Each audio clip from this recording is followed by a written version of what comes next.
we're here, it's pay up time. Aaron, I'm going to give you an opportunity to explain why we have not completed yet. First week of March, I'm out of it. Aaron, I bet you £100.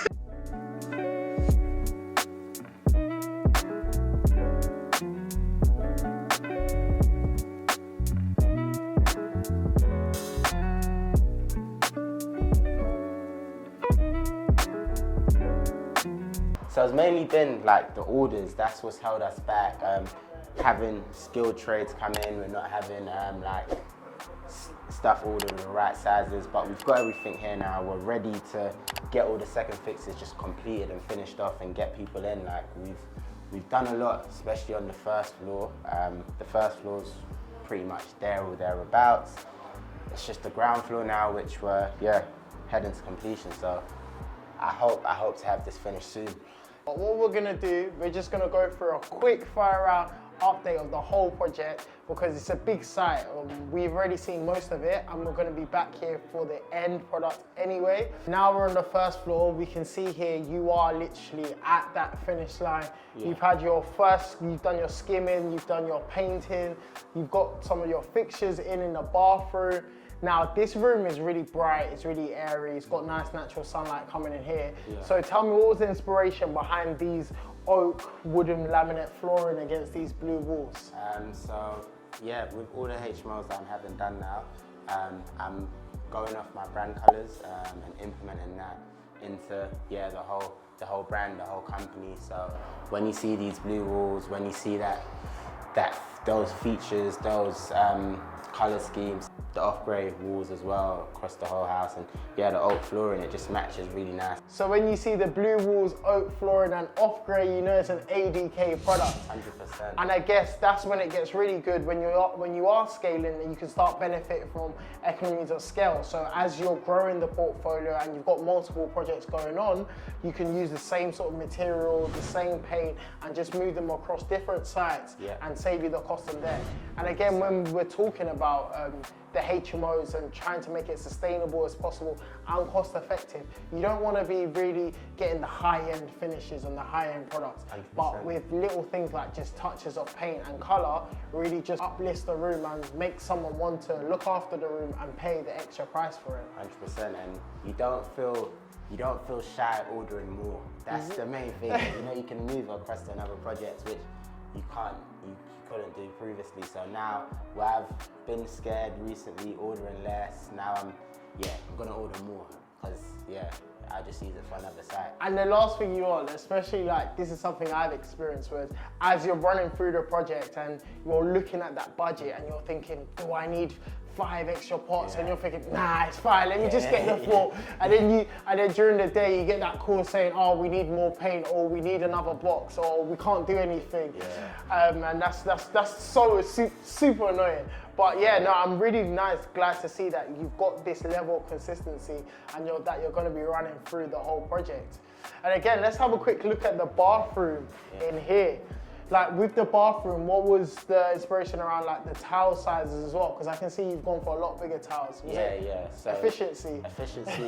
If the towel breaks, it can get removed really quickly, put back on, and it just matches the theme. So it's just all very simple, but modern. Simple, modern, not too expensive on the second fixes, but keeping the quality and the finish as well. So that's literally why we went for those towels, and they match the colour theme.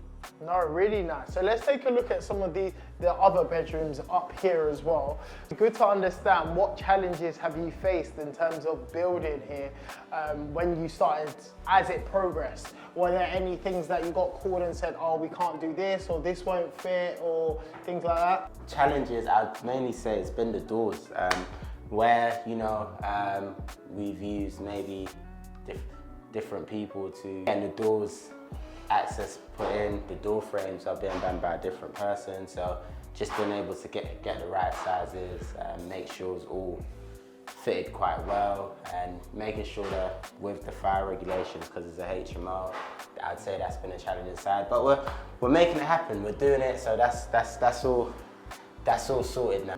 And I think it's good to touch on what you've just said in terms of the door's being done by different people. And that's the realities of projects like this, where you have to make an executive decision. Especially, I hear too many stories of people experiencing bad buildings and letting that run for a long period of time. And that's costing you money at the end of the day. 100%. And I feel like you have to make an executive decision and deal with the consequences after that and be quite firm in your decision. You can't let, if you are experiencing like a bad tradesman, you can't let that bad tradesman drag you on for 6 months.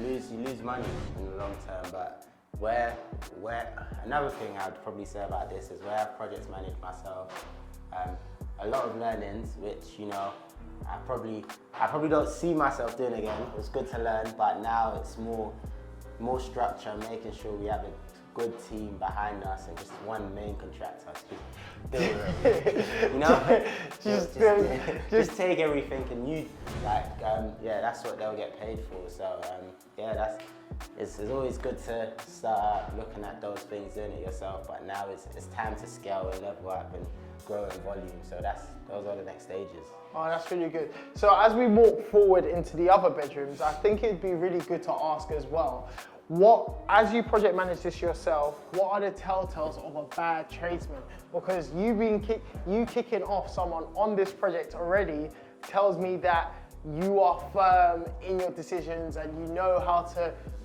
cut the cable basically. Keep it simple with 3 things. I feel like when the cost is going up randomly is the first one. Yeah, random costs just creeping out of nowhere where there's nothing to explain it for when you've agreed a cost at the beginning. Yeah, that's sign 1. I feel like the way to overcome that is just get an agreement, get it in writing form. I feel like an agreement cuts that all out because this is what was signed, this is what you both agreed. Whatever's been extra, that's based on what you agreed with them. They have to cover that. Yeah. The second thing would be when, you know, they're not on site and there's excuses to why they're not. That's not a good thing. You want them here, getting your project done. I feel like with this project we've been all right where we're in month 5, so we've done it quite quickly, but in previous projects it's kind of what's slowed us down, so that's a major thing. And the third thing would be just random excuses and not getting things done, like complaints and excuses. I don't want that. I want someone that's forward thinking, that can make their own decisions if I'm not on site and get the job done. So I feel like those are 3 things that will help you find your good tradesman. I think my favourite one out of the ones that you just mentioned is definitely the excuses, because excuses and inconsistency is a big one for me. If I see that someone said that they will turn up at a certain time and they haven't turned up at a certain time, and then all of a sudden there's an excuse as to why you didn't turn up at that certain time, that's already a big red flag for me. No, or like leaving the project early, at 2 p.m. you start seeing them pack up and then they say, yeah, I can't do this until tomorrow. That's already thinking, well, why do you need to? There's a lot more other things that you can be doing, and leaving the site at 2 p.m. like that's no excuses. And again, the forward thinking. One thing I hate is when tradesmen call me up to tell me what the problem is without a solution, because as we said, we're problem solvers, but you're the expert in that trade. I'm not. I paid you. This is why I hired you, to be able to solve problems like this. But just calling me sake to tell me without a solution gets really annoying. But yeah, no, I think that's going to be really, really valuable to some of the viewers out there, because that's a big one for people taking on a project at this scale and project managing something at this scale. I think you've done an amazing job so far. And in future, with what you've learned, with the lessons that you learned, I'm sure you'll be able to execute this much faster 100%. as well. And as you scale, and you'll be able to do it a lot better, which is really, really good. So Aaron, it's the 23rd of March. You was meant to be done by when? The 15th of March, so 8 days out. So we are 8 days out, and this is the golden question, double or nothing. When do you think you'll be done by? I'll give us some time this time. He's learned. So 13th of April should be done. 13th of April. So that's 20 days from today. Yeah. I'm giving him an opportunity because I know the refurb budget is probably going to the contingency. This is some opportunity to make some money back.